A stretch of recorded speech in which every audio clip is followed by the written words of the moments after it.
Ang lakas ng pressure. Kapag sinarado mo yung faucet, mag-off yung 12 volts motor pump na merong pressure switch habang may solar na nakalagay. Off natin. Okay, hindi nagagana yung 12 volts motor pump kapag in-off mo yung faucet. Galing. Maraming gustong gumaya or maraming gustong matuto pero pino-forward nila yung video. Panoorin mo to kung gusto mo talagang matuto para may idea ka or i-share mo rin yung video para hindi mo makalimutan. Tapusin mo yung video mga ka-repairman, saglit lang to. Yung motor, DC motor pump ay ilalagay ko po yung comment sa link or yung link sa comment. Maraming gustong gumaya, maraming gustong magtanong kung paano ko nga ba yung gawin. Umpisan po natin magmula sa installation, yung mga gamit na bibilin, at kung ano yung ginawa ko sa pressure switch, at yung DC pump kung saan nabibili, ilalagay ko po sa comment. Panoorin mo to, yung full demo tutorial para may idea ka. Yung iba kasi, pino-forward, hindi tinatapos yung video, kaya wala silang idea. Okay, kapag napanood mo to, siguro wala ka nang tatanong sa akin, ikaw na lang gagawa. Okay? So, bali, ito po, yung ating mga gamit na kakailanganin. So, syempre, ipapakita ko muna yung pressure switch na marami nabibili no, sa mga hardware. So, yung ginawa ko po dito, dahil walang pressure yung 12 volts motor pump, ay inalis ko yung original na spring. Tapos, yung spring dito, tsaka tornilyo, ay inalis ko na lahat. Okay, wala siyang tornilyo. Tapos, yung nilagay ko rito na spring, galing ko po ito sa drain motor, drain pump ng manual washing machine. Ito yung spring na yan. Basta't malambot po yung spring nyo, walang problema. Okay po yan. Okay, kung minsan, medyo pahirapan lang po sa pagtimpla dahil nga walang pressure yung motor pump. Pero kapag nakuha mo na yung timpla niya, ay hindi na siya masisira. Or nag-automatic na kapag sinara mo yung faucet. So, bali ito po, tandaan lang dito yung taas niya. Ganyan po yung tornilyo na makikita. Or yung, ayan, tornilyo po yan, no? Ganyan lang yung makikita. Ayan, so kailangan maluwag po siya, may play. Okay? So ngayon, sarado ko muna para maumpisan na natin yung ating mga kakailangan na pipe. Okay, tapos bili ka ng reducer. Ito. So metal po ito. 1/4 kasi ito. Ayan, 1/4. Bili ka ng ganitong bakal, lagyan ng tape long, tapos reducer, tapos ano to? Uno. Uno ito na meron siyang uno ba to? Ay, 3/4 pala to. 3/4 na meron siyang reducer, ayan, no? Okay, tapos meron siyang pipe na 3/4. Okay, dahil nga 3/4 ito. Tapos, ang gagawin natin ay ganito. T. Ito yung T natin. Okay? So, yung T natin ay kailangan natin lagyan ng solvent. Okay, solvent natin. Para wala nang baklasan pa. Maganda, i-share mo yung video para kapag ginagawa mo, pinapanood mo na lang para di ka magkamali. Okay, tapos, yan, ipesto po natin. Gusto ko pa ganyan. Yan, kapag na-solvent na, wag mo lang gagalawin, no? Para hindi kumalas. Tapos, sunod na gagawin natin, ito. Ito kasi yung papasok sa ating motor pump sa taas. Dito. Papasok po sa taas. Diba? Uno po ito, yung may thread. Yan, no? Ito naman, yung kanyang input. Dito.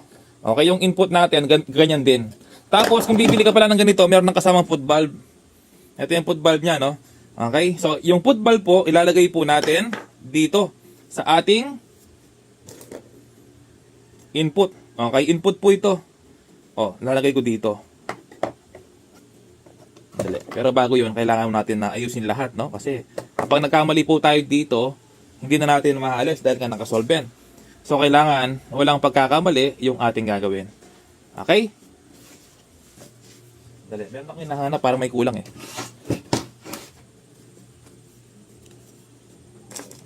So, okay. So, ito na. Hinahanap ko yung tape-lon, hindi ko na mahanap. Okay, so ganyan muna, hindi ko na lalagyan ng tape-lon. Ito po, bili kayo ng 3/4 na may, ayan, 3/4 po na may thread sa loob kasi papasok po dito yan. No? Kasama po to pag bibili kayo. Ayan, may thread dyan. No? Tape-lon ko sana pero wag na muna. Higpitan ko na lang maayos. Okay, mahigpit na. Tapos, ito yung 3/4. Okay, so 3/4 yung gagawin kong input. Pero kayong bahala kung gusto nyo gawin na uno yung input niya, ano, kasi uno naman yung uno yung input ng ng 12 volts motor pump. Pasok ko dito 'yan. Ayan, tapos kailangan natin na mag-elbow kasi nga papasok dito sa bunganga ng 12 volts. So ito yung kanyang input, no. Kasama rin 'to kapag bibili ka. Alisin ko muna. Ito, kasama rin 'to yung papasok ng input dito. Okay, ito yung output. So kailangan naka-L 'yan. So gagamit tayo ng L na ganito. Okay, so solvent ko mo sa solvent ko, ito. Yan. So hindi siya compatible, no, pero pag naka-solvent yan ay hindi mo na maalis syempre. So kailangan tuyo muna. Ito. Basa. O, tapos papasok dito yan. Diin natin. Yon. So nagdalak naman siya, no? Tapos ito yung elbow natin, ay yung mahaba, yung may foot valve. Ipapasok ko ngayon dito. Ayun. Ayun po yung pagkakagawa. Okay, so 3/4 ano po yan, pipe. Pero kayong bahala kung gusto niyo mag-uno. No, kasi ito 3/4 kasi to yung foot valve niya, no? Pero yung salpakan nun ay uno. Ayan, so itabi ko na to. Ito yung input niya. Papasok po dito yan. Okay, kayong bahala kung gusto niyo mas mahaba. No, halimbawa, balon yung igupin ninyo or mas mahabang supply, pwedeng mas mahaba pa. Okay? So tapos gagawin natin ay ito naman, no? 'Di ba? Ito yung akin nilagay. O ngayon, gagawin ko dito yung output.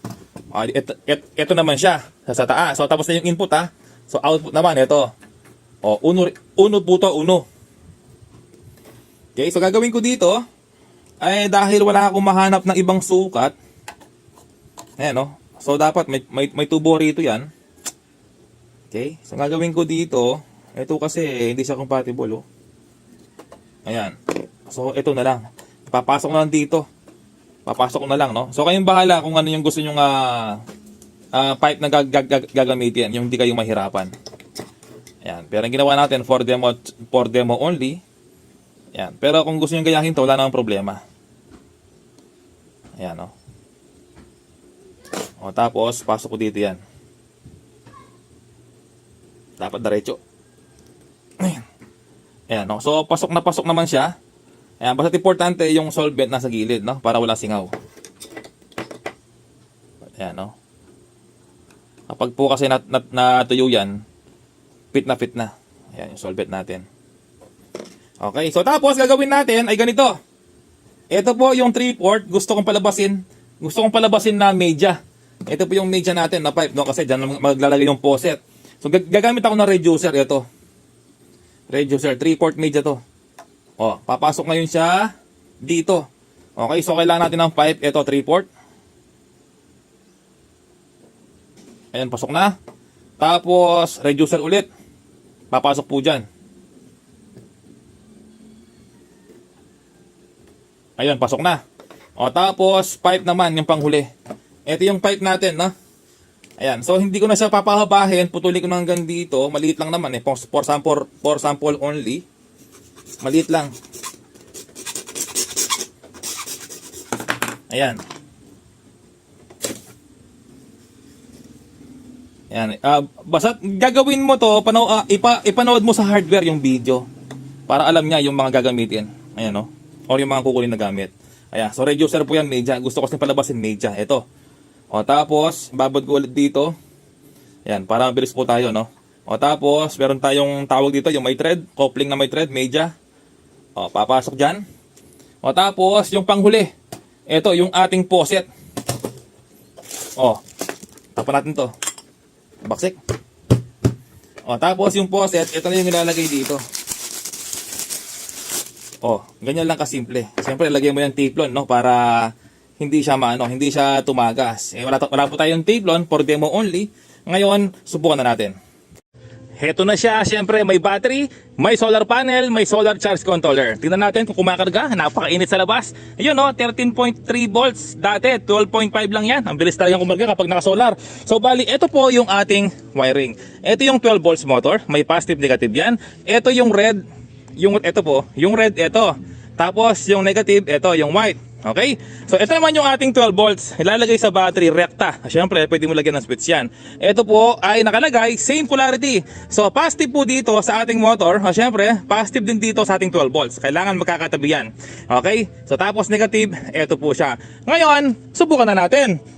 Bago yon, lalagay ko muna ng tubig. Nakalagay na yung ating faucet. Ayun. So siyempre, kapag nagbukas tayo ng faucet, aandar yung motor. Kapag nag-off tayo ng faucet, mag-off yung motor. Ito. Okay, so tapos kailangan natin ng ponduin. Ayan ang ating foot valve, kasi yung foot valve kailangan may pondo po yan. Okay, kapag may pondo na, hindi na tatakas yung tubig kasi nga may foot valve. Okay, so lagyan natin ng tubig. Hindi ko nakakat yung video, no, para may idea yung iba kasi hindi nila mapagana, no? Meron ako nakikitang video but ayaw daw gumana. So baka yung polarity po ninyo baliktad. Kailangan positive sa battery, positive po sa motor, red, no? Hindi pwede magkabaliktad. Gagana po yan at hindi masisira, pero hindi aakit yung tubig. Dahil nga baliktad yung ikot ng kanyang propeller. Ay, napakainit, oh. Napakainit. Ay. Kapag mahaba yung inyong pipe, syempre mahaba rin ang pondo na lalagyan po ninyo, no? Okay, so ngayon, subukan ko muna. Nalagay ko sa ating positive at negative ng ating baliktad, no? So negative dito, tapos positive sa red, gagana yung motor. Ayan, no? Gagana yung motor natin. Ayan, bubula kasi makalabang na po yan, no? Okay, so buksan ko muna dito sa faucet. Ayan, no? Oh, lumalap, okay.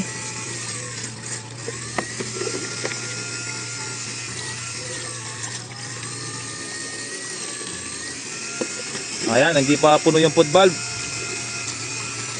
Pero doon, lumalabas na, oh.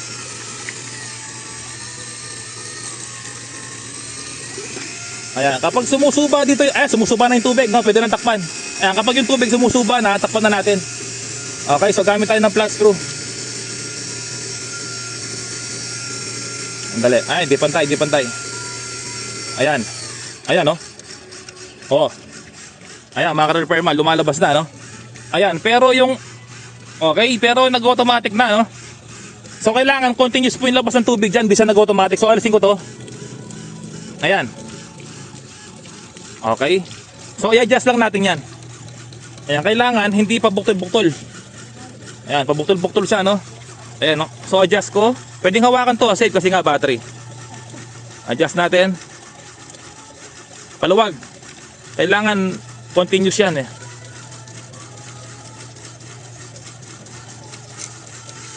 Ayun, so paigpit dapat. Paigpit. Kailangan hindi ganyan.